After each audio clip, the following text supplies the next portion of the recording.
Welcome to T1 academy current affairs classes. ఈరోజు current affairs క్లాసెస్లో భాగంగా మనం న్యూస్లో ఉన్న కొన్ని ముఖ్యమైన అంశాల గురించి మాట్లాడుకుందాం. అవేంటంటే coming on to the first topic for today, that is Musi river న్యూస్లో ఉంది.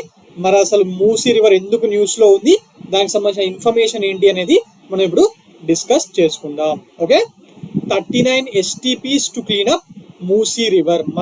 మన మూసీ రివర్ చాలా గలీజ్గా అయిపోయింది కదా. ఈ మురుగు నీరు చూసారా, ఈ బురుసులా కనిపిస్తుంది, చూస్తున్నారా?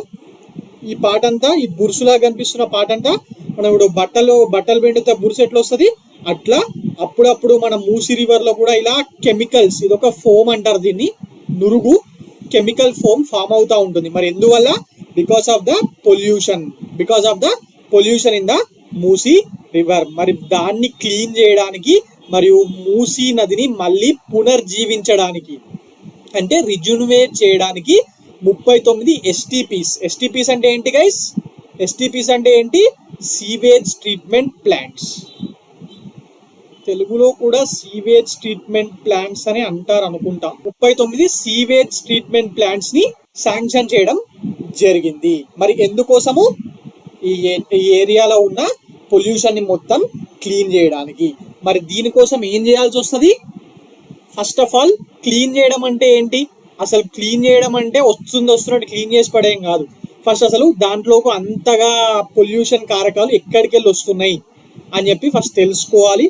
ఆ వచ్చేదాన్ని ఆ రివర్లోకి రానియకుండా ఈ STP సీవేజ్ ట్రీట్మెంట్ ప్లాంట్స్ ఉన్న ఏరియాకు దారి మళ్లించాల్సిన అవసరం ఉంటుంది. మరి ముఖ్యంగా మన మూసీ నదిలో waste materials, that is human waste అంటే మనది, అలాగే ఇండస్ట్రియల్ వేస్ట్ రెండు కలుస్తున్నాయి కదా.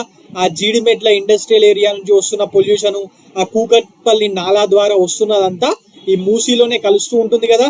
మరి మన సిటీలో మనం ప్రొడ్యూస్ చేస్తున్న వేస్ట్ ని ఆటోమేటిక్గా ఎక్కడికో ఒకడానికి పంపించాలి. సో అది అలా మూసీకి వెళ్తుంది. మరి అన్ని పెద్ద సిటీస్లో ఈ సీవేజ్ ట్రీట్మెంట్ ప్లాంట్స్ అనేవి ఉంటాయి. మరి ఇప్పటి వరకు మన హైదరాబాద్లో మూసీలో లేవా? ఎస్, ఉన్నాయి. లాస్ట్ గవర్నమెంట్, కేసీఆర్ గారు గవర్నమెంట్ ఉన్నప్పుడు, కేటీఆర్ గారు మున్సిపల్ మినిస్టర్ అయిన తర్వాత 31 సీవేజ్ ట్రీట్మెంట్ ప్లాంట్స్ ని మరి శాంక్షన్ చేయడం జరిగింది. అందులో 4 మాత్రమే కన్స్ట్రక్ట్ అయ్యి వర్క్ అవుతున్నాయి, మిగిలినవి ఆన్గోయింగ్ ఫేసెస్ లో ఉన్నాయి. మరి కొత్తగా ఇప్పుడు ఇంకా 39 సీవేజ్ ట్రీట్మెంట్ ప్లాంట్స్ ని ఈ హైదరాబాద్ ఈ Musi river front development project ఉంది కదా, మొన్న రేవంత్ రెడ్డి గారు అనౌన్స్ చేయడం జరిగింది. దానికోసము లండన్ లో థేమ్స్ రివర్ మేనేజ్మెంట్ బోర్డ్ ని కూడా కలిసి, అలాగే దుబాయ్ లో కూడా ఒక దాన్ని కలిసి అసలు మేనేజ్మెంట్ ఎలా చేయాలన్న దాని మీద డిస్కషన్ చేసి వచ్చారు కదా. మరి థేమ్స్ నదిలాగా మనదాన్ని కూడా నీట్ గా చేయడానికి ఈ STPs ని అమృత్ స్కీమ్ కింద, అమృత్ స్కీమ్ ఉంది కదా గవర్నమెంట్ ఆఫ్ ఇండియాకి సంబంధించిన అమృత్ స్కీమ్. మరి అంటే దాని ఫుల్ ఫామ్ ఏంటి? అమృత్ స్కీమ్ యొక్క ఫుల్ ఫామ్ కొన్ని ఎగ్జామ్స్ లో అమృత్ స్కీమ్ యొక్క ఫుల్ ఫామ్ ని కూడా అడిగాడు. సో అందుకే అది ఇంపార్టెంట్. అమృత్ అంటే Atal mission for rejuvenation and urban transformation. Atal Bihari Vajpayee garu ఉన్నారు కదా, మన పూర్వ ప్రధానమంత్రి, ఆయన పేరు మీద పెట్టారు అటల్ మిషన్. ఈ ఫుల్ ఫామ్ ఇంపార్టెంట్ అండి, అందుకే రాస్తున్నాను. Atal mission for rejuvenation and urban transformation scheme. మరి దీని కింద 39 STPలని, that is sewage treatment plants ని శాంక్షన్ చేయడానికి union ministry of housing and urban affairs ముందుకు రావడం జరిగింది. మరి వాళ్ళు ముందుకు వచ్చారు, ఓకే. మరి వాళ్ళు మనీ ఇస్తారు. మరి దీన్ని కన్స్ట్రక్షన్ చేసి దాని బాధ్యతలు నిర్వహించే బాధ్యత ఎవరిది? డైరెక్ట్ గా సీఎం పోయా పనిచేస్తాడా? రేవంత్ రెడ్డి గారు, లేకపోతే ఇరిగేషన్ శాఖ మంత్రి ఉత్తమ్ కుమార్ రెడ్డి గారు ఆయన మినిస్ట్రీ చేస్తుందా? లేదు. Hyderabad metropolitan water supply and sewage board ఉంది కదా, అంటే మనకు ఇంటింటికి వాటర్ వస్తుంటాయి చూసిర్రా, అవి ఎవరు సప్లై చేస్తూ ఉంటారు హైదరాబాద్ ఏరియాలో? తాగునీళ్ళు ఈ HMWSSB బోయిన్పల్లి దగ్గర మరియు సికింద్రాబాద్ లో వీళ్ళ హెడ్ ఆఫీస్ ఉంటుంది. మరి Hyderabad metro water supply and sewage board వాళ్లకు ఈ STPs ని కట్టడము మరియు దాన్ని మెయింటైన్ చేయడే బాధ్యతల్ని ఈ Musi river front development project లో భాగంగా వీళ్లకు అప్పచెప్పడం జరిగింది. మరి జస్ట్ చెప్పగానే ఎస్టీపీస్ కట్టడము డైరెక్ట్ పని అయిపోతుందా? కాదు కదా. ఈ ఎస్టీపీస్ కడతారు ఓకే, మరి దాంట్లోకి వాటర్ వెళ్ళాలి కదా. ఆ సీవేజ్ ట్రీట్మెంట్ ప్లాంట్స్ కొన్ని ఏరియాస్ లో క్రూషియల్ లొకేషన్స్ లో కొడితే దానికి వాటర్ వెళ్ళాలి, రైట్. మరి దానికోసము ఈ పైప్ లైన్ నెట్వర్క్ ని కన్స్ట్రక్ట్ చేయాలి కదా. అంటే ఎలా అంటే for example Nagarjuna sir project కట్టారు, రైట్, వాటర్ స్టోర్ చేసారు. మరి ఎందుకు? ముఖ్యంగా జనాలకు అగ్రికల్చర్ కి ల్యాండ్ వాటర్ సప్లై చేయడానికి. దానికోసం కెనల్స్ కట్టాలి కదా. కెనల్స్ లేకుండా అయితే జస్ట్ ఈ ప్రాజెక్ట్ కట్టి పడేస్తే ఫార్మర్స్ కి డైరెక్ట్ నీళ్ళు వెళ్ళిపోవు కదా. అలాగే ఈ పైప్ లైన్ నెట్వర్క్ కూడా అలాంటిదే. మరి ఈ హెచ్ఎండబ్ల్యూఎస్ఎస్బి వాళ్ళు ఈ పైప్ లైన్ నెట్వర్క్ ని హైదరాబాద్ చుట్టుపక్కల ఉన్న మూసీ రివర్ కి సమాంతరంగా కట్టాల్సిన అవసరం ఉంటుంది. ఎందుకు? To divert the sewage into this STPs. మరి ఎస్టీపీస్ లోకి ఈ డ్రైనేజ్ ని ఆర్ సీవేజ్ ని డైవర్ట్ చేయడానికి కట్టాల్సి ఉంటుంది. మరి దాన్ని ఎలా కట్టబోతున్నారంటే ఈ రివర్ ఫ్రంట్ ఏరియా ఉంది కదా, హైదరాబాద్ లో నుంచి పాస్ అయ్యే ఏరియా, మరి అందులో పక్కకు 50 మీటర్స్ చుట్టూ ఉన్న 50 మీటర్స్ ఆఫ్ ల్యాండ్ ని అటు దిక్కు ఇటు దిక్కు తీసుకొని మరి ఆ ఏరియాని ఈ either side of the river ని తీసుకొని యూటిలిటీ జోన్ గా ప్రకటించబోతున్నారట. మరి ఆ ఏరియాలోనే ఈ పైప్ లైన్ నెట్వర్క్ రాబోతోంది. Okay, right. మరి ఇది ఒక ప్రాసెస్, ఇప్పటి వరకు అనుకున్న ప్రాసెస్. మరి దీనికి ఇంకొక సజెషన్ కూడా వచ్చిందంట. ఏంటంటే హైదరాబాద్ లో మూసీ రివర్ లో మొత్తం చెత్త నీళ్ళే కనిపిస్తున్నాయి, అసలు దీంట్లోకి ఫ్రెష్ వాటర్ ని ఇంబైబ్ చెయ్యాలి అని చెప్పి ఇంకొక ప్రపోజల్ కూడా ఉంది. ఆ ప్రపోజల్ లో ఏం చెప్తున్నారంటే that we will ensure fresh water flow in the river by pumping water from the Godavari river into Usman Sagar and Himayat Sagar reservoirs. మరి హైదరాబాద్ కు వచ్చే మూసీ నది ఈ ఉస్మాన్ సాగర్, ఈ హిమాయత్ సాగర్ ఇవన్నిటికీ లింక్ ఉంటుంది కదా. మరి ఈ ఉస్మాన్ సాగర్ అండ్ హిమాయత్ సాగర్ రిజర్వాయర్స్ మన నిజాం టైంలో కట్టారు. ఒకటి 1920లో, ఒకటి 1927లో కట్టారు. మరి నిజాం మీర్ ఉస్మాన్ అలీ ఖాన్ కాలంలో. These are life lines of Hyderabad for water. మరి ఇందులోకి గోదావరి రివర్ వాటర్ ని డంప్ చేసి మరి దాని ద్వారా మూసీ నదిలోకి ఫ్రెష్ వాటర్ తీసుకురావడానికి ఒక ప్రపోజల్ కూడా తీసుకురావడం జరిగింది. ఓకే, మరి దీని ద్వారా ఏం జరుగుతుంది? River interlinking that is Godavari and Krishna reverse యొక్క ఇంటర్లింకింగ్ అనేది ఒకవేళ ఈ ప్రపోజల్ ఇంప్లిమెంట్ అవుతే జరుగుతుంది. అదేంటి సార్, గోదావరి నీళ్లు పడేస్తే మూసీలో గోదావరి నది నీళ్లు కలిపితే కృష్ణా రివర్ ఇంటర్లింకింగ్ ఎట్లా జరుగుతుంది అని డౌట్ వస్తుంది ఫ్రెషర్స్ కొందరికి. This Musi is the tributary of Krishna river. Okay, Musi నది కృష్ణా రివర్ యొక్క ట్రిబ్యూటరీ. అందువల్లనే ఒకవేళ గోదావరి నీళ్ళని ఉస్మాన్ సాగర్ అండ్ హిమాయత్ సాగర్ లో డంప్ చేస్తే that will lead to the interlinkage of this Godavari and Krishna rivers. Okay, right. ఇది ఎక్కడ ఇంపార్టెంట్ అంటే జాగ్రఫీ, గ్రూప్ 1 మెయిన్స్ జాగ్రఫీలో సపరేట్ టాపిక్ ఉంది కదా. తెలంగాణ జాగ్రఫీకి సంబంధించిన విషయాల మీద Hyderabad water management, rivers management, development ఇవన్నీ ఉన్నాయి కదా. అక్కడ దీనికి సంబంధించిన పాయింట్స్ అనేటివి వెరీ వెరీ ఇంపార్టెంట్ అవుతాయి. మరి ప్రిలిమ్స్ పాయింట్ ఆఫ్ వ్యూ లోనేమో తెలంగాణ వాళ్ళకు ఏమి ఇంపార్టెంట్ అవుతుంది? కొత్తగా ఎస్టీపీస్ ని అమృత్ స్కీమ్ కింద అలాట్ అవుతున్నాయి. అలాగే అలాట్ అవుతున్న వాటిని ఎవరు నిర్వహిస్తారు? హెచ్ఎండబ్ల్యూఎస్ఎస్బి. అలాగే తెలంగాణ మూవ్మెంట్ కింద లింక్ చేసుకున్నప్పుడు ఈ ఉస్మాన్ సాగర్, హిమాయత్ సాగర్ ఏ ఇయర్ లో కట్టారు, మరి దీన్ని హిమాయత్ సాగర్ ఏ ఇయర్ లో కట్టారు, మరి ఇది ఏ రాజు కాలంలో కట్టారు లాంటివి మూవ్మెంట్ లో ఇంపార్టెంట్ అవుతాయి. లాస్ట్ టైం తెలంగాణ గ్రూప్ 2లో ఉస్మాన్ సాగరో లేకపోతే హిమాయత్ సాగరో ఏ ఇయర్ లో కట్టిర్రని చెప్పిన క్వశ్చన్ ఆల్రెడీ వచ్చింది. సో మళ్ళీ ఈసారి కూడా వస్తుంది. దానికి సంబంధించిన విషయాల మీద క్వశ్చన్స్ అడుగుతారు. Okay, right.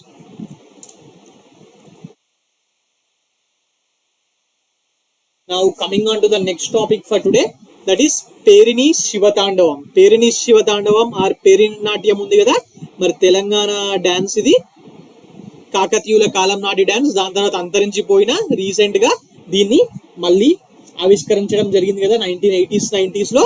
మరి that has been performed at న్యూయార్క్ లోని టైమ్స్ స్క్వేర్ ఉంది కదా, ఫేమస్ ఏరియా ఆఫ్ న్యూయార్క్. మరి అక్కడ దీన్ని ప్రదర్శించడం జరిగింది. ఈ పేరిణి నాట్యాన్ని ప్రదర్శించారు, అందువల్ల ఇది న్యూస్ లో ఉంది. తెలంగాణ మూమెంట్ ఆర్ తెలంగాణ హిస్టరీలో సోషియో కల్చరల్ హిస్టరీ అని అడుగుతున్నాడు కదా, సిలబస్ లో చెప్పాడు కదా. సో ఆటోమేటిక్ గా ఈ డాన్స్ ఫార్మ్స్, పేరిణి శివతాండవం, లేకపోతే ఫెస్టివల్స్, తెలంగాణ పాటలు, ఇవన్నీ ఎగ్జామ్ లో వెరీ వెరీ ఇంపార్టెంట్ అవుతాయి. యుద్ధాల గురించి అడగడం ఆపేశాడు, వీటి మీదనే క్వశ్చన్స్ వస్తున్నాయి. ఓకే, మరి ఇప్పుడు ఈ పేరిణి నాట్యం ఆ పేరిణి శివతాండవం గురించి మాట్లాడుకుందాం. ముఖ్యంగా ఈ నాట్యాన్ని కాకతీయుల టైంలో యుద్ధానికి సిద్ధపడే సేనలకు ఒక ఉత్ప్రేరకంగా ప్రేరణ కలిగించే రీతిలో ఈ పేరిణి శివతాండవంని అప్పట్లో తీర్చిదిద్దడం జరిగింది. అంటే ఎలా అంటే, మీరు సై సినిమా చూసారా? సై సినిమాలో లాస్ట్ లో రగ్బీ గేమ్ జరిగే ముందు ఈ భిక్షు యాదవ్ బ్యాచ్ వచ్చి ఒక డాన్స్ చేస్తారు, గుర్తుందా? ఆ ముందటున్న వాళ్ళకు అపోనెంట్ టీం ని భయపెట్టడానికి, మరి వాళ్ళకు ఒక ఎంతూజియాజం రావడానికి అని చేస్తారు కదా. ఎస్, ఇది కూడా అలాంటిదే. అంటే కంపారిజన్ చెప్తున్నాను, ఫ్రెషర్స్ కి అవమానించడానికి కాదు. మన పేరిణి శివతాండవంని దాని ఎంతోనో సినిమా దాంతో కలిపి అవమానిస్తారు అనకండి. ఫ్రెషర్స్ కి ఒక అంచనా ఉండడానికి చెప్తున్నాను అంతే. ఓకే, మరి ఈ నృత్యాన్ని రూపొందించడంలో వీరశైవ సాంప్రదాయ పద్ధతుల్ని అవలంబించడం జరిగింది. ముఖ్యంగా ఈ వీరశైవ లింగాయత్ ముఖ్యంగా కర్ణాటక ప్రాంతాల్లో ఉంటారు. మరి కాకతీయులు కూడా శివుడిని పూజించే వాళ్ళే కాబట్టి వీరశైవ సాంప్రదాయ పద్ధతుల్లో ఈ నృత్యాన్ని రూపొందించడం జరిగింది. ఓకే, మరి ఇది చాలా ఇంపార్టెంట్ అండి ఎగ్జామ్ పాయింట్ ఆఫ్ వ్యూలో. ఈ పేరిణి శివతాండవంకి ఇంకొక పేరు కూడా ఉంది. దాన్ని ఏమంటారంటే యోధుల నృత్యం. యోధుల నృత్యం అని చెప్పి కూడా అని అంటారు. ఈ కింది వాటిలో యోధుల నృత్యం అని చెప్పి దేన్ని పిలుస్తారు అని చెప్పి కూడా ఎగ్జామ్ లో ఒకసారి వచ్చింది. అంటే గ్రూప్స్ లో రాలేదు, కానీ ఈ ఎలక్ట్రికల్ వాళ్ళకు ఏదో AEE వాళ్ళ ఎగ్జామ్ లో ఒకసారి వచ్చింది. సో దీని యోధుల నృత్యం అని చెప్పి అంటారని చెప్పి కూడా గుర్తుపెట్టుకోండి. ఖచ్చితంగా మళ్ళీ ఇలాంటి వాటి మీద క్వశ్చన్స్ వస్తాయి. మరి ముఖ్యంగా ఈ పేరిణి శివతాండవం అనేది కాకతీయుల టైంలో, దట్ ఈస్ 11th సెంచరీ నుంచి 13th సెంచరీ వరకు చాలా వైభవంగా వర్ధిల్లింది. ఆ టైంలో మగవాళ్ళు ఏదైనా డాన్స్ నేర్చుకుంటారంటే అది ఇదే నేర్చుకునే వాళ్ళు. కానీ తర్వాత కాకతీయ సామ్రాజ్య పతనానంతరం దాదాపు ఇది కనుమరుగైపోవడం జరిగింది. మరి ప్రతాపరుద్రుడు ఓడిపోయిన తర్వాత ఢిల్లీ సుల్తాన్ చేతుల మరి ఆయన ఆత్మహత్య చేసుకున్నాడు కదా యమునా రివర్ల దుంకి. మరి దాని తర్వాత ఇది దాదాపుగా కనుమరుగైపోవడం జరిగింది. మరి ఆ టైంలో యుద్ధ రంగానికి వెళ్లే ముందు ఆ యుద్ధ రంగానికి వెళ్లే సైనికుల్లో ఒక గ్రూప్ పరమశివుడి ఎదుట ఈ నాట్యాన్ని అత్యంత భక్తి శ్రద్ధలతో ప్రదర్శించే వాళ్ళంట. మరి అంటే ప్రదర్శించడం అంటే డైరెక్ట్ వచ్చి డాన్స్ అలాగే చేశారు ఏదో, లేకపోతే మన సినిమా పాటలు ఉన్నట్టు వెనకెళ్ళి పాటలు మ్యూజిక్ రావు. దీనికి ఎలా వస్తుంది అంటే ఒక లయబద్ధంగా సాగే డప్పుల మూత ఈ నృత్యానికి నేపథ్య సంగీతం. అంటే మనం బ్యాక్ గ్రౌండ్ మ్యూజిక్ అంటూ ఉంటాం కదా, BGM. మరి ఆ టైంలో దీనికి బ్యాక్గ్రౌండ్ మ్యూజిక్ ఇప్పుడు కూడా అదే అనుకోండి. ఈ డప్పుల నృత్యం అనేది దీనికి నేపథ్య సంగీతంగా ఉంటుంది. ఓకే, మరి దీన్ని ఎవరో ఒకళ్ళు దీన్ని అసలు మనకి ఇప్పుడు వాళ్ళకి తెలిసింది అంటే ఇది ఒకటి ఉంది అని చెప్పి ఎప్పుడో 13th సెంచరీలా ఆగిపోయింది. ఇప్పుడు మనకు తెలిసిందంటే ఏదో ఒక రీజన్ ఉండాలి కదా. ఎలా తెలిసింది అంటే కాకతీయుల కాలం నాటి సేనాని జయప సేనాని, ఆయన అప్పుడు ఈ ఎలిఫెంట్స్ కి సపరేట్ ఉంటుండే కదా, వాళ్ళని గజసహాని అంటారు. గజసహాని అయిన జయప సేనాని ఈయన పేరు తెలియకుండా కాకతీయ చదివేశాం సార్, కానీ ఈయన ఎవరు పేరు తెలియదంటే మీరు కాకతీయుల గురించి అసలు ఏమీ చదవనట్టు. ఎందుకంటే కాకతీయుల గురించి క్వశ్చన్ వచ్చినప్పుడు జయప సేనానికి సంబంధించిన విషయాల మీద అడుగుతారు. మరి ఆయన రాసిన ఫేమస్ బుక్ ఉంది కదా, నృత్య రత్నావళి. ఆయన రాసిన నృత్య రత్నావళిలో ఈ నాట్యానికి సంబంధించిన టోటల్ ఇన్ఫర్మేషన్ ని క్లాసిఫైడ్ గా ఆ పుస్తకంలో గ్రంథస్థం చేయడం జరిగింది. ఇలా కూడా అడగచ్చు, from which sources we came to know about the Perini Sivatandavam అని చెప్పి. మరి ఆప్షన్స్ ఇస్తాడు, అప్పుడు ఆన్సర్ ఏంటి? జయపసేనాని రచించిన నృత్య రత్నావళి. మరి దీనికి సంబంధించిన స్క్రిప్చర్స్ అంటే గోడల మీద స్క్రిప్చర్స్ చేస్తారు కదా, మరి అవన్నీ వరంగల్ కోటలో రామప్ప దేవాలయంలో మరియు ఇంకొన్ని కాకతీయ దేవాలయాల్లో ఇప్పటికీ కనిపిస్తూ ఉంటాయి. ముఖ్యంగా ఈ నృత్య రత్నావళిలోని భంగిమలు రామప్ప ఆలయంపై శిల్పాలుగా మనకు దర్శనమిస్తూ ఉంటాయి, అంటే స్కల్ప్చర్స్. అంటే మనం ఇప్పుడు టెంపుల్స్కి వెళ్ళినప్పుడు గోపురాల మీద మనకు సపరేట్ గా ఇట్లా భంగిమల మీద కనిపిస్తూ ఉంటాయి కదా. ఎస్, మరి ఈ రామప్ప టెంపుల్కి వెళ్ళినప్పుడు ఈ భంగిమలు అనేవి, నృత్య రత్నావళిలో ఉన్న భంగిమలు అనేవి బాగా మెయిన్ గా ఫోకస్డ్ గా కనిపిస్తా ఉంటాయంట. ఆలయ గర్భగుడి ప్రవేశ ద్వారానికి 2 వైపులా ఉన్న 64 శిల్పాలు ఈ పేరిణి నృత్య కళాకారులవే. ఓకే, మరి ఆ రామప్ప శిల్పాలను చూసి ఎగ్జైట్ అయినా లేకపోతే ఉత్తేజపరితుడైన డాక్టర్ నటరాజ రామకృష్ణ, ఈయన పేరు ఇంపార్టెంట్ అండి. పేరిణి శివతాండవంని మళ్ళీ రిజునివేట్ చేసింది, పునర్జీవింపజేసింది, రూపకల్పన చేసింది ఈ నటరాజ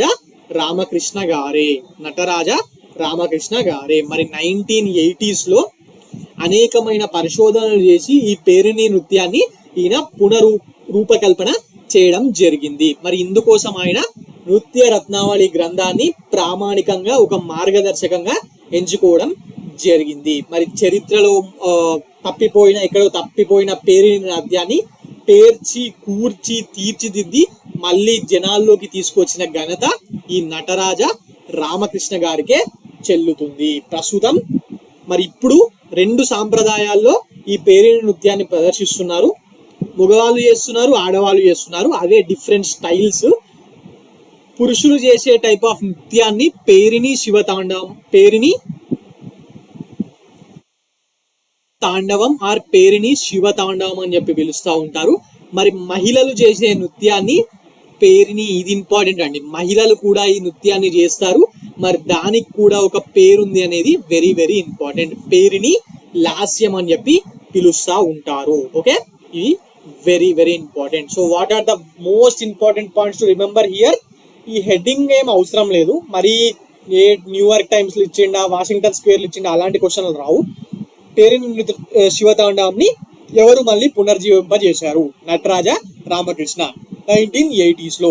మరి మగవాళ్ళు చేసేదాన్ని పేరిణి తాండవం అంటే, ఆడవాళ్ళు చేసే నృత్యాన్ని పేరిణి లాస్యం అంటారు. ఇది ఇంపార్టెంట్. అలాగే ఇది కాకతీయుల టైమ్స్ లో చాలా ప్రసిద్ధమైన నాట్యం. మరి దీని గురించి ఎవరు రాసిన బుక్ లో ఉంది? జయపసేనాని గారు రాసిన బుక్ లో ఉంది. మరి ఆ గ్రంథం పేరేం పేరు? నృత్య రత్నావళి. అలాగే ఏ టెంపుల్లో దీనికి సంబంధించిన స్కల్ప్చర్స్ ఆర్ శిల్పాలు ఉన్నాయి? రామప్ప టెంపుల్. ఈ పాయింట్స్ అన్ని వెరీ వెరీ వెరీ ఇంపార్టెంట్ అండి. ఇప్పుడు మనం మాట్లాడుకున్న పాయింట్స్ లేకుండా మీకు రేపు రాబోయే గ్రూప్ 2 పేపర్ లో క్వశ్చన్ ఖచ్చితంగా ఉంటుంది. ఇవి లేకుండా క్వశ్చన్ పేపర్ రాదు. Okay, right. జనరల్ గానే పేరిణి శివతాండవం గురించి న్యూస్ లో ఇస్తాడు. మరి ఇప్పుడు ఇది ఇంటర్నేషనల్ లెవెల్లో ఫేమస్ అవుతుంది కాబట్టి ఆటోమేటిక్ గా 100% దాని మీద క్వశ్చన్ వస్తుంది. Okay, right. Now coming on to the next topic for today, that is rain tax. కెనడాలోని టొరంటో అనే ఒక పట్టణం, అంటే కెనడాలో మనకు బాంబే లాగా ఫైనాన్షియల్ క్యాపిటల్, అలాగే Toronto the largest city and financial capital of కెనడాలో రెయిన్ ట్యాక్స్ ని అక్కడి గవర్నమెంట్ ఇంట్రడ్యూస్ చేయబోతున్నారట. దాన్ని పబ్లిక్ వ్యతిరేకిస్తున్నారు. అదేంటి సార్, వర్షం పడితే కూడా ట్యాక్సా అని చెప్పి మీకు డౌట్ రావచ్చు. ఆల్రెడీ మన దగ్గరనేమో మన దేశంలో రైతులు వర్షం పడక ఏడుస్తూ ఉంటారు. ఇక్కడనేమో వర్షం పడ్డది అని చెప్పి రెయిన్ మీద ట్యాక్స్ వేయడం అని చెప్పి మీకు రావచ్చు. బట్ వర్షం పడ్డందుకు కాదు ఈ ట్యాక్స్, ఆ పడ్డ రెయిన్ ని అక్కడ ఉన్న ల్యాండ్ అనేది తీసుకోవట్లేదట, అక్కడ భూమిలోకి ఇంకట్లేదట. అది ప్రాబ్లం. దానివల్ల ఏమవుతుంది, ఇలా మన సిటీలో, మన హైదరాబాద్ లో కూడా మొన్న లాస్ట్ జిహెచ్ఎంసీ ఎలక్షన్స్ కన్నా ముందు ఒకటేసారి అంత పెద్ద వర్షం పడేసరికి మొత్తం నీళ్ళు ఎక్కడికక్కడ ఆగిపోయినాయి కదా రోడ్ల మీద. ఎస్, మనకు అంత పెద్ద వర్షం పడితే కెనడాలోని టొరంటో లాంటి టౌన్ లో ఏంటంటే 2 సెంటీమీటర్లు వర్షం పడ్డా కూడా ఆగిపోతాయంట. సో అందువల్ల ఆ వాటర్ ని ఆ వాటర్ ని, దట్ ఈస్ రెయిన్ వాటర్ ని మేనేజ్ చేయడానికి ట్యాక్స్ ని విధించాలని చెప్పి ప్లాన్ చేస్తున్నారు. బట్ పబ్లిక్ నుంచి మాత్రం వ్యతిరేకత వస్తుందంట. ఇది ఎందుకు ఇంపార్టెంట్ సార్ అంటే, ఇది ప్రపంచంలోనే మొట్టమొదటిసారిగా దీన్ని ఇంప్లిమెంట్ చేయబోతున్నారు. అందువల్ల ఇది వెరీ వెరీ ఇంపార్టెంట్ అవుతుంది. ఇది వెరీ వెరీ ఇంపార్టెంట్ అవుతుంది. ప్రపంచంలోనే మొట్టమొదటిసారిగా కెనడా ప్రభుత్వం అక్కడి ప్రజలపై రెయిన్ ట్యాక్స్ ని అమలు చేయనుంది. April 1 నుంచి దీన్ని అమలు చేయబోతున్నారంట. మరి దీన్ని స్టామ్ వాటర్ చార్జ్ పేరిట టొరంటో సిటీలో దీన్ని అమలు చేయడానికి ప్రభుత్వం ప్రకటించడం జరిగింది. ఎందుకు వాటర్ ఎందుకు పోతలేవు ఇంతగా, జస్ట్ 2 సెంటీమీటర్స్ కి ఎందుకు పోతలేవు అంటే, అక్కడ ల్యాండ్ ఎట్లున్నది అన్న దాని మీద ఆధారపడుతుంది. అంటే ఫర్ ఎగ్జాంపుల్ ఎడార్ల వర్షం పడ్డది అనుకోండి, ఎంత పడ్డా ఆ నేల గుంజి పడేస్తుంది, రైట్? మరి కెనడాలో అత్యధిక భాగం రాతి నేలలే ఉంటాయంట. కెనడాలో అత్యధిక భాగం రాతి నేలలే ఉండడం వల్ల ఈ వర్షపు నీరు, దట్ ఈస్ రెయిన్ వాటర్ అనేది నేలలో, ఆ భూమిలో ఇంకేందుకు చాలా సమయం పడుతుందట, రోజులు పడుతుందట. చిన్నపాటి వర్షం కురిసినా కూడా ఈ drain water or storm water తో అక్కడి నాలాలు పొంగి పొర్లిపోయి ఇట్లా రోడ్ల మీదకి బయటకు వచ్చేస్తూ ఉన్నాయంట. మరి ఈ సమస్యను ఏమంటారు అంటే రన్ ఆఫ్. ఈ point important. This problem is called as run of అని చెప్పి అంటారు. ఈ టర్మినాలజీ ఇంపార్టెంట్ అంటే ఎగ్జామ్ లో అడగచ్చు. రన్ ఆఫ్ అంటే ఏంటి అని చెప్పి అడగచ్చు.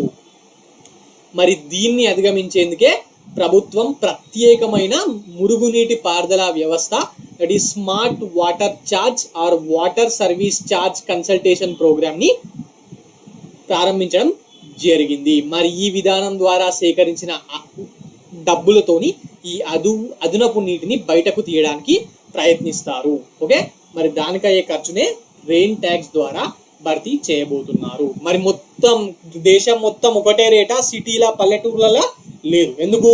పల్లెటూర్లలో ఇంతగా చుట్టూ బిల్డింగ్స్ అవి ఉండి ఆ బ్లాకేజ్ ఆపాయి కదా, సో అక్కడ తొందరగా ఇంకిపోతుంది. సిటీస్ లో ఎక్కువ ఖర్చు చేయాల్సి వస్తుంది కాబట్టి ఎక్కడైతే ఎక్కువ ఖర్చు చేస్తారో అక్కడనే ఎక్కువగా ట్యాక్స్ చేయబోతున్నారు వాళ్ళు. ఓకే, ఎక్కువ భవనాలు ఉన్న చోట్ల ఈ రన్ ఆఫ్ అనేది ఎక్కువగా ఉంటది.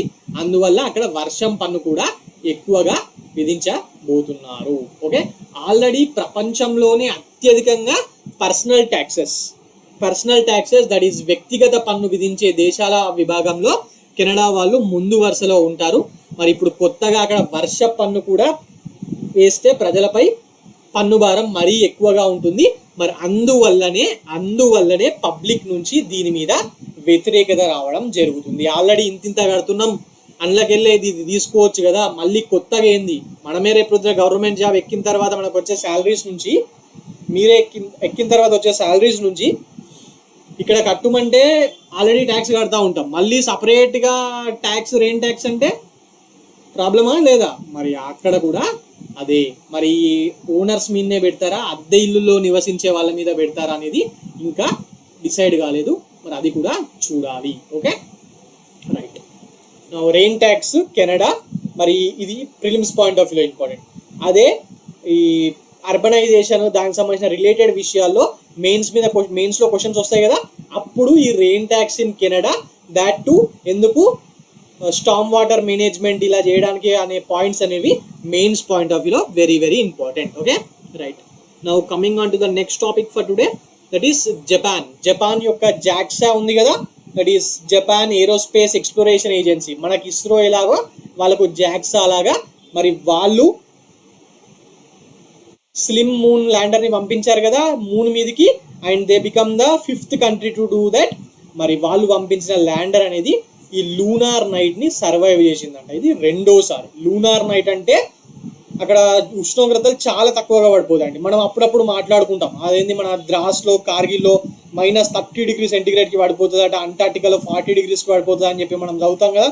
దానికి అంతగా చలిలో అసలు ఎట్లా బతుకుతారు అని అనుకుంటాం, రైట్? మరి అలాంటిది లూనార్ నైట్స్ రోజు మూన్ మీద టెంపరేచర్ అనేది ఎంతకు పడిపోతుందో తెలుసా? -130°C, -130°C కి అక్కడ పడిపోతుంది. మరి ఆ చలిని కూడా తట్టుకొని ఈ స్లిమ్ అనేది దాని యొక్క ఎక్విప్మెంట్స్ ఏమీ పాడు కాకుండా ఇంకా పనిచేసే పరిస్థితుల్లోనే ఉంది అని చెప్పి నిన్న జాక్సా వాళ్ళు ప్రకటించడం జరిగింది. ఈ స్లిమ్ అంటే ఫుల్ ఫామ్ ఉంది కదా, ఈ స్లిమ్ కి మరి స్లిమ్ ఫుల్ ఫామ్ అడుగుతాడు ఎగ్జామ్ లో. మరి what you mean by slim? Smart lander for investigating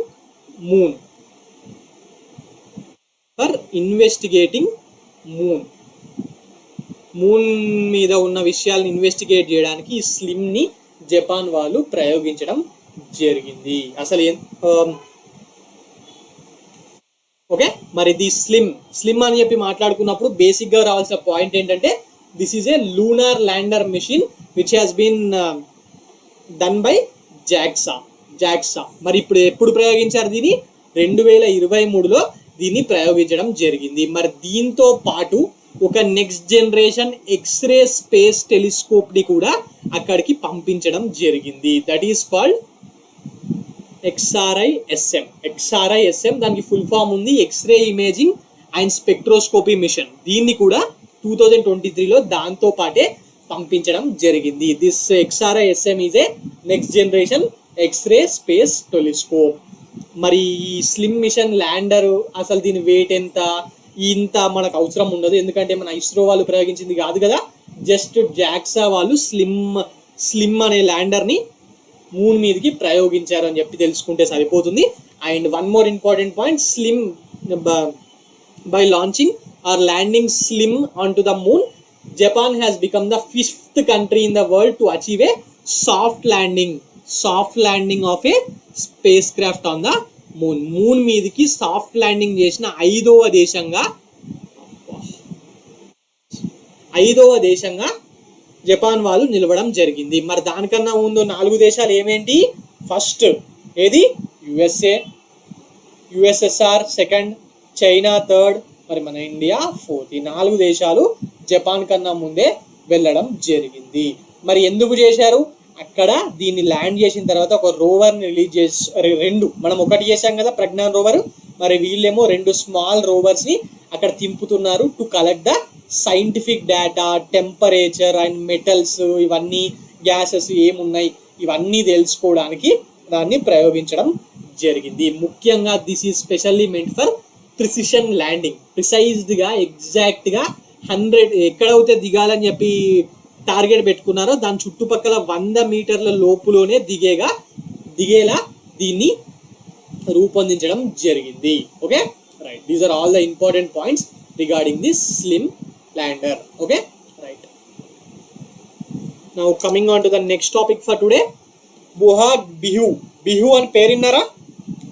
ఏ రాష్ట్రానికి సంబంధించిన ఫెస్టివల్ ఇది? బిహు అనగానే ఏం గుర్తుకు రావాలి? అస్సాం, రైట్? అస్సాం. మరి అస్సామీస్ న్యూ ఇయర్ ఇది. అస్సాం మనం ఎట్లా ఉగాది చేసుకుంటామో బిహు అనేది అస్సాం రాష్ట్రానికి చెందిన న్యూ ఇయర్ ఫెస్టివల్. మరి ఇది ఏప్రిల్లో నిర్వహించబోతున్నారు, అందువల్లనే ఇది న్యూస్ లో ఉంది. బొహాగ్ బిహు అనేది 7-day ఫెస్టివల్ అంట. This is celebrated in Assam. Assam అంటే ఎక్కడ ఉంటుంది? ఇండియా యొక్క north eastern state, north east లో ఉన్న అతిపెద్ద స్టేట్ కదా ఇది. మరి Bohag Bihu is also called Rongali Bihu or the spring festival అని చెప్పి కూడా దీన్ని పిలుస్తా ఉంటారు. ఓకే,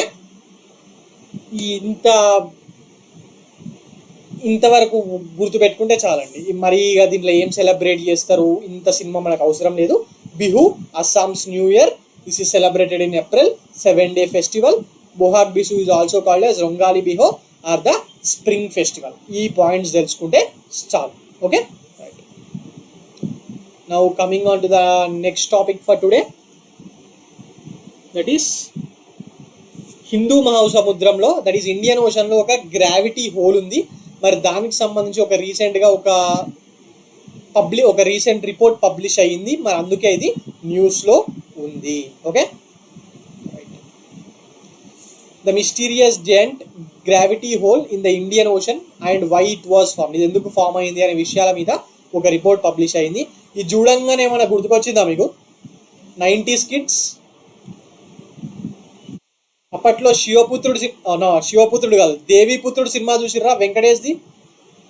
దేవిపుత్రుడు సినిమాలో ఇలాంటిదే ఒకటి వస్తుంది కదా, అందులోకి డైరెక్ట్ మన వెంకటేష్ హీరో అందులోకి దుంకుతాడు, కింద పోయి శ్రీకృష్ణుడు దాసపెట్టింది ఒకటి బయటకు పట్టుకొస్తాడు, రైట్.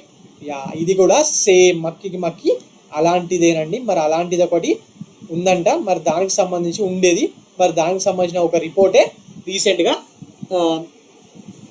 సైంటిస్టులు దాని మీద రిపోర్ట్ని పబ్లిష్ చేయడం జరిగింది. మరి హిందూ మహాసముద్రంలో మన భూమి యొక్క గురుత్వాకర్షణ శక్తి బలహీనంగా ఉండే ప్రదేశంలో ఈ గ్రావిటీ హోల్ అనేది ఉంటుందంట.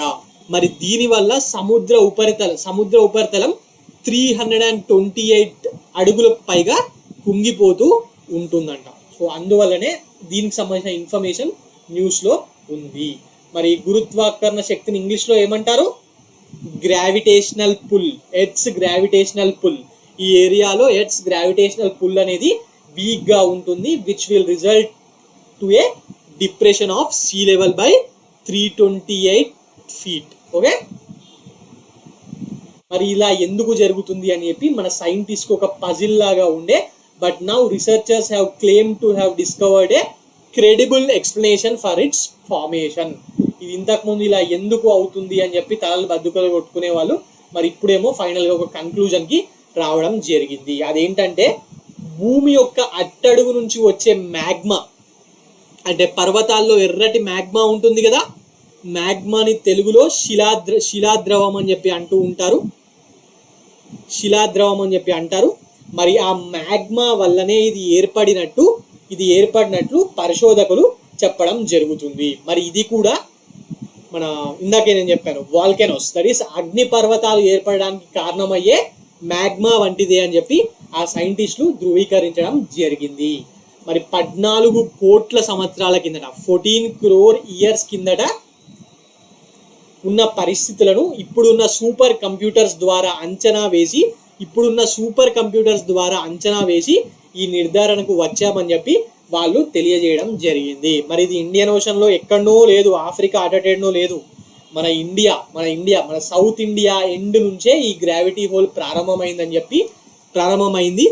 అండ్ ఇది 1.2 మిలియన్ స్క్వేర్ కిలోమీటర్స్ వరకు విస్తరించిందని చెప్పి చెప్పడం జరిగింది. మరి దీన్ని మొట్టమొదటిసారిగా 1948లో డచ్, దట్ ఈస్ నెదర్లాండ్స్ కి చెందిన జియో ఫిజిసిస్ట్ అయిన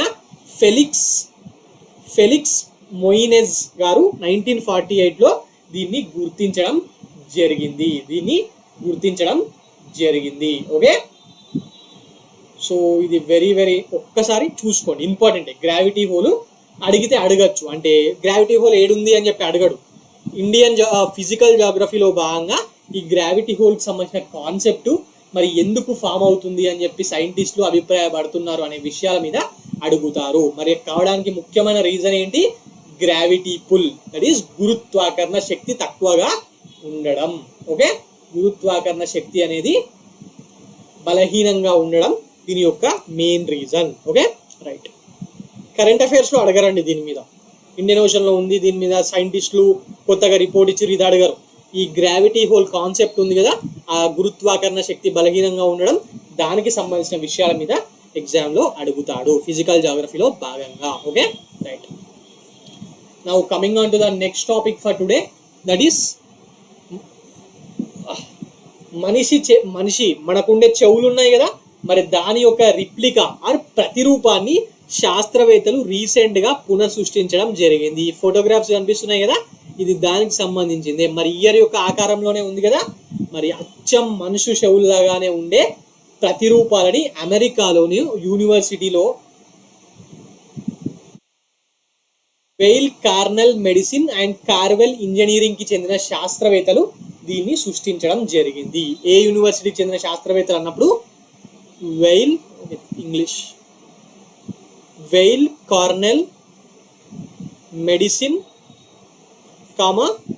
కార్నెల్ ఇంజనీరింగ్ సంబంధించిన శాస్త్రవేత్తలు దీన్ని సృష్టించడం జరిగింది. ఓకే, మరి ఏ టెక్నాలజీని వాడారు దీనికి? యుఎస్ వాళ్ళు ఏ టెక్నాలజీ వాడారు అది ఇంపార్టెంట్ కదా. మరి వీళ్ళు tissue engineering and 3D printing technology and tissue engineering tissue engineering టెక్నాలజీస్ని వాడి ఈ చెవి రిప్లికాలను, దట్ ఈస్ ఇయర్ రిప్లికాస్ని ఆర్ ప్రతిరూపాలని వీళ్ళు తయారు చేయడం జరిగింది. ఎందుకు సార్ ఇవి అసలు ఏం అవసరం, ఇంత కోట్లు పెట్టి ఇలాంటి తయారు చేస్తే అసలు ఏం అవసరం అని చెప్పి మీకు డౌట్ రావచ్చు. అందరికీ చెవులు ఉన్నాయి కదా, కొత్తగా చెవు తీసుకొచ్చి పెడతారా? ఇదేమన్నా శివుడి టైంలో మన పురాణాల్లో ఉన్నట్టు మన గణపతి ఒక తల నరికేస్తే తీసుకొచ్చి ఏనుగుది పెట్టిర్రు అట్లేమన్నా పెట్టేది ఉన్నదా అని చెప్పి మీకు డౌట్ రావు. కొందరికి అనిపించవచ్చు, డౌట్ కాదు కానీ కొందరికి అనిపించవచ్చు. బట్ పుట్టినప్పటి నుంచే చెవులు సరిగ్గా లేని వాళ్ళు ఉంటారండి. మరి వాళ్లకు లేకపోతే తర్వాతి కాలంలో చెవులు కోల్పోయిన వారికి దీన్ని అమర్చవచ్చు అని చెప్పి ఈ యూనివర్సిటీకి చెందిన డాక్టర్లు తెలియజేయడం జరిగింది. ఓకే, మరి వాళ్లకు ఈ ఆవిష్కరణ చాలా చాలా ఉపయోగకరంగా ఉంటుంది కదా. ఎస్, మరి ఇందులో ఏ టెక్నాలజీని వాడారు ఎస్ఐన్టీలో భాగంగా అడిగితే 3D printing technology and tissue engineering. Okay, and tissue engineering. Now coming on to the next topic for today, that is IRDAI, that is insurance regulatory development authority of India ఉంది కదా, మన హైదరాబాద్లోనే దీని హెడ్ ఆఫీస్ ఉంటుంది. And they have directed insurers to issue ఈ policies from April 1st. రేపటి నుంచి మీరు పాలసీ తీసుకుంటే ఇంతకుముందు పేపర్లు బుక్కులు మీకు ఇచ్చి పంపించేటోళ్ళు కదా, సిగ్నేచర్ పెట్టుకుని తర్వాత ఇంటికి తీసుకపోరని. మరి ఇప్పటి నుంచి అలాంటిది ఏది ఉండదంట. మరి రేపటి నుంచి ఇన్సూరెన్స్ తీసుకునే ప్రతి ఒక్కళ్ళకు ఆర్ బీమా పాలసీ తీసుకునే వాళ్ళకు డిజిటలైజ్డ్ ఫామ్లోనే ఇవ్వాలి అని చెప్పి insurance regulatory and development authority of India వాళ్ళు నిర్ణయించడం జరిగింది. ఓకే,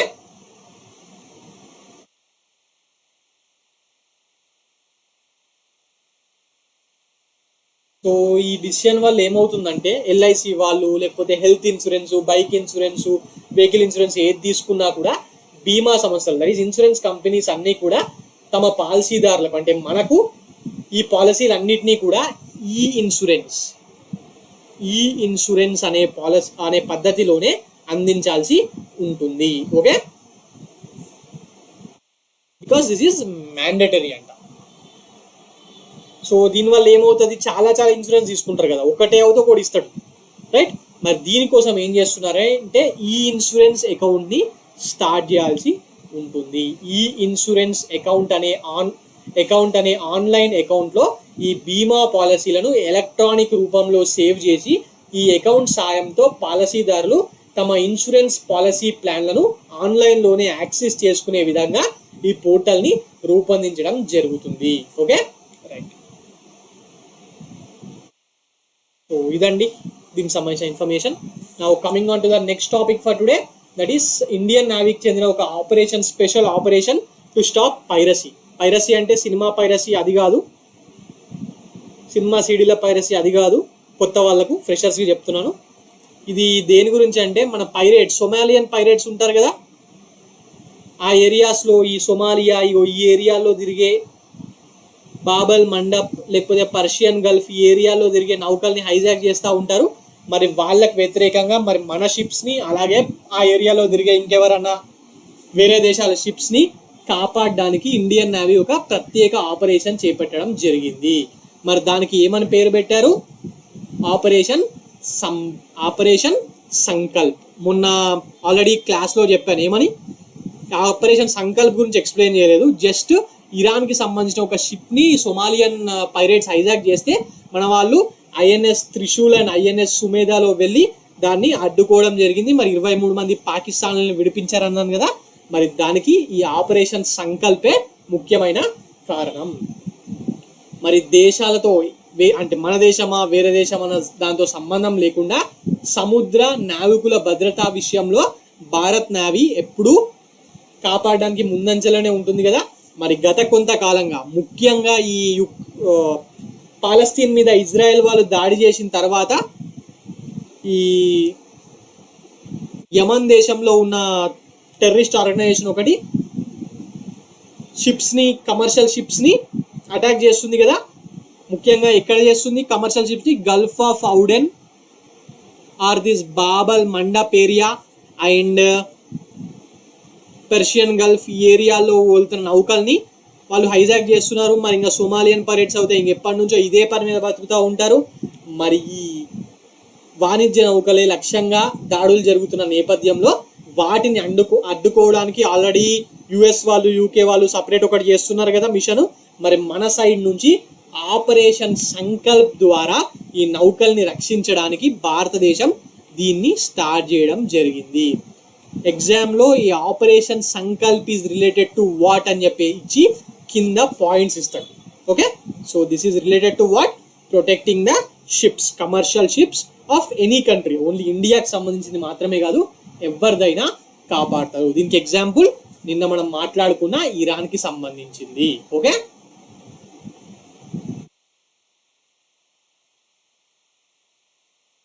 మరి దీనికన్నా ముందు మన ఇండియన్ నేవీ ఏం చేయలేదా ప్రొటెక్షన్ కంటే?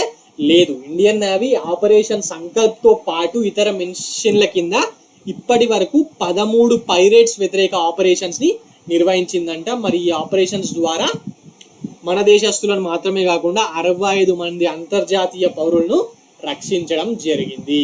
మ్యూచువల్ కోఆపరేషన్ అండి. ప్రతిసారి మనమే పక్కోడిని కాపాడడం కాదు, అప్పుడప్పుడు ఒకసారి ఇన్సిడెంట్ జరిగింది యమన్లో మన ఇండియన్స్ చిక్కుకుపోయినప్పుడు మన ఇండియన్ నేవీ హెల్ప్ చేసింది. బట్ కొందరిని పాకిస్తాన్ నేవీ వాళ్ళు, యమనో ఏదో ఒక దేశం, పాకిస్తాన్ నేవీ వాళ్ళు కూడా పిక్ చేసుకొని మనకు హెల్ప్ చేయడం జరిగింది. రైట్, అంటే అత్యవసర సమయాల్లో ఇంటర్ ఆపరబిలిటీ అండ్ ఒక దేశానికి ఒక దేశం సహాయం చేసుకోవడం అనేది very very important. Okay, and ఈ మ్యాప్స్ ఎందుకు పెట్టానంటే ఈ మ్యాపింగ్స్ మీద కూడా క్వశ్చన్లో ఎగ్జామ్లో క్వశ్చన్స్ అడుగుతాడు. యూపీఎస్సీలో ఎప్పటి నుంచో అడుగుతున్నాడు. టీఎస్పీఎస్సీ గ్రూప్ 1లో లాస్ట్ టైం జాగ్రఫీలో భాగంగా మ్యాప్ బేస్డ్ క్వశ్చన్స్ వచ్చాయి కదా, కాకపోతే తెలంగాణ మ్యాప్ మీద అడిగిండు. లాస్ట్ టైం ఏం అడిగిండు? ఈ ఆదిలాబాద్ డిస్టిక్కి సంబంధించి ఇప్పుడున్న డిస్టిక్ ఒక ఏరియా పేరు ఇచ్చి దీంట్లో ఏ డిస్టిక్స్ దీనికి బార్డర్ లేవని అడిగిండు. సో ఇప్పుడు ఇవి కూడా అడగచ్చు, అందుకే ఇది ఇక్కడ మెన్షన్ చేశాను. ఈ బాబల్ మండప్ ఇక్కడ ఉంటుంది, పర్షియన్ గల్ఫ్ ఈ ఏరియా, ఇవన్నీ వెరీ వెరీ ఇంపార్టెంట్. మరి రీసెంట్గా ఈ సొకోట్రా ఆర్కిపాలజీ ఉంది కదా, ఇది ఎక్కడ ఉంటుందంటే ఈ యమన్, సారీ నేను ఇక్కడ అనవసరంగా డ్రా చేశాను. ఇది ఉందా, this part is called Socotra islands or archipelago. ఈ ఏరియాలో కూడా ఈ మధ్య ఈ పైరేట్స్ అనేటివి అటాక్ చేసి ఈ ఏరియాలో కూడా షిప్స్ ని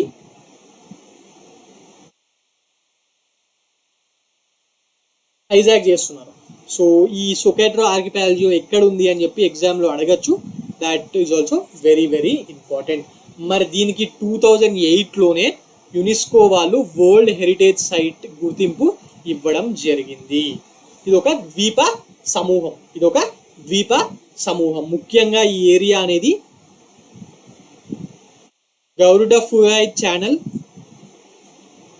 అండ్ అరేబియన్ సీ మధ్యలో ఉంటుందంట. Okay, so maybe this area is called, this part is called ఈ బాబల్ మండప్. ఇక్కడ ఎలా ఉందో మరి ఈ ముందటనే ఈ గౌరుడఫుయ్ ఛానల్ ఉంటుంది. మరి దానికి మరియు ఈ అరేబియన్ సీకి మధ్యలో ఉంది. ఒక్కసారి ఇది యూపీఎస్సీ వాళ్ళు అయితే 100% చూసుకొని పోతారు, కానీ టీఎస్పీఎస్సీ వాళ్ళు ఒక్కసారి చూసుకోవడానికి ప్రయత్నించండి. ఈ గల్ఫ్ ఆఫ్ ఎడెన్ కి ముఖద్వారం ఇది. ఈ ఏరియా అంతా గల్ఫ్ ఆఫ్ ఎడెన్ అంటారు కదా, ఈ ఎంట్రన్స్. మరి గల్ఫ్ ఆఫ్ ఎడెన్ కి ముఖద్వారం ఇది. సరే, దీన్ని చూసుకోండి. Okay, right. Now coming on to the next topic, that is కొన్ని ఎంసీక్యూస్ ఉన్నాయి, దాని గురించి మనం ఇప్పుడు మాట్లాడుకుందాం. Recently where was the world's first Om-shaped temple inaugurated? Options are A. Rajasthan, B. Gujarat, C. Uttarakhand, D. Uttar Pradesh. Recent గా ప్రపంచంలోనే మొట్టమొదటిసారిగా ఓం షేప్డ్ టెంపుల్ ని ఎక్కడ ఇనాగ్రేట్ చేశాడు అని చెప్పి అడుగుతున్నాడు. మరి వరల్డ్ లో మొట్టమొదటిసారిగా ఓంకారం షేప్ గా ఉన్న టెంపుల్ ని రాజస్థాన్ లో ఇనాగ్రేట్ చేయడం జరిగింది. రాజస్థాన్ లోని పాలి జిల్లా. మన మహేష్ బాబు సినిమా ఉంటది కదా పాలి, ఏం సినిమాది, ఆ సినిమా పేరు గుర్తు రావట్లేదు. మహేష్ బాబు, అందులో దేవుడు, మహేష్ బాబు దేవుడు అని చెప్పి చూపిస్తారు. కలేజా సినిమాలో ఈ రాజస్థాన్ లోని పాలి అని చెప్పి ఊరు చూపిస్తారు కదా. సో బేసిక్ గా అక్కడ పాలి అన్న పేరు మీద డిస్టిక్ ఉంటుందండి. మరి పాలి డిస్టిక్లోని జడాన్ అనే ఊర్లో 250 ఎకరాల్లో, చిన్న కాదు 250 ఎకరాల్లో ఈ టెంపుల్ని కట్టడం జరిగింది. మరి నార్త్ ఇండియాలో ఒక టెంపుల్ కట్టారంటే ఏ స్టైల్లో కడతారు అంటే ఇవి ఉన్నాయి కదా, నగారా స్టైల్, ద్రవిడియన్ స్టైల్, ఇలా. మరి నార్త్ ఇండియాలో ఆ ఏరియాలో దీన్ని నగారా స్టైల్ ఆఫ్ ఆర్కిటెక్చర్లో దీన్ని కట్టడం జరిగింది. ఓకే, మరి ఇందులో ఎవరికి ఈ టెంపుల్ ఎవరికంటే మహాశివుడికి, మన శివుడి కోసం ఈ టెంపుల్ని కట్టడం జరిగిందంట. Okay, right. Now coming on to the next question for today, that is recently which space company has successfully testified the Kalam 250 at the propulsion test bed of the ISRO. Kalam 250 నిన్ననే మాట్లాడాం కదా సార్, మళ్ళీ ఎందుకు అంటారా? ఎందుకంటే దీన్ని సక్సెస్ఫుల్లీ టెస్టిఫైర్ చేసిన కంపెనీ మన హైదరాబాద్, తెలంగాణ బేస్డ్ కంపెనీ. మరి ఇది ఇండియా నుంచి ప్రైవేట్లో ఫస్ట్ లాంచ్ చేసింది. ఏమని? విక్రమ్ ఎస్ లాంచర్ని, రైట్. అదేమో సబార్బిటాల్కి వరకు వెళ్ళేది. మరి ఇప్పుడేమో విక్రమ్ 1 లాంచర్ని వీళ్ళు ట్రై చేస్తున్నారు. ఇదేమో ఆర్బిటాల్ స్పేస్ వరకు వెళ్తుంది. మరి దాని యొక్క సెకండ్ స్టేజ్కి కలాం 250 అని చెప్పి పేరు పెట్టారు. ఇండియాలోనే ప్రైవేట్లో మొట్టమొదటి కంపెనీ స్పేస్ వెహికల్స్ని లాంచ్ చేస్తుంది. మరి ఆటోమేటిక్గా ఇది మన హైదరాబాద్. మరి టీఎస్పీఎస్సీ గ్రూప్ 1లా దీని మీద క్వశ్చన్ రాకుండా పేపర్ వస్తుందా? రాదు కదా. మరి అందుకే ఇక్కడ దీన్ని మళ్ళీ ఇచ్చాను. ఏ కంపెనీ? ఆప్షన్స్ చూడండి. Space tech company, Bellatrix aerospace, Agnikul cosmos, Skyroot aerospace, Kawa space. Answer ఏంటి? Skyroot aerospace. అగ్నికుల్ కాస్మోస్ కూడా న్యూస్లో ఉంది ఈ మధ్య, చెన్నై బేస్డ్ కంపెనీ. ఎందుకు న్యూస్లో ఉంది ఇది మీకు హోంవర్క్ అండి. Why Agnikul Cosmos is in news, ఇది ఎందువల్ల న్యూస్లో ఉందనేది మీరు నాకు కమెంట్ సెక్షన్లో తెలియజేయండి. Okay, right. దీని మీద మొత్తం టాపిక్ డీటెయిల్ అంతా నిన్న క్లాస్లోనే ఆల్రెడీ చెప్పాను, సో ఇక్కడ చెప్పట్లేదు. ఈ కలాం 250 అనే పేరుని గుర్తుపెట్టుకోండి. ఓకే, సో ఇదండి ఈరోజు current affairs. For more current affairs like this, please visit T1 Academy and also please subscribe T1 Academy. Thank you.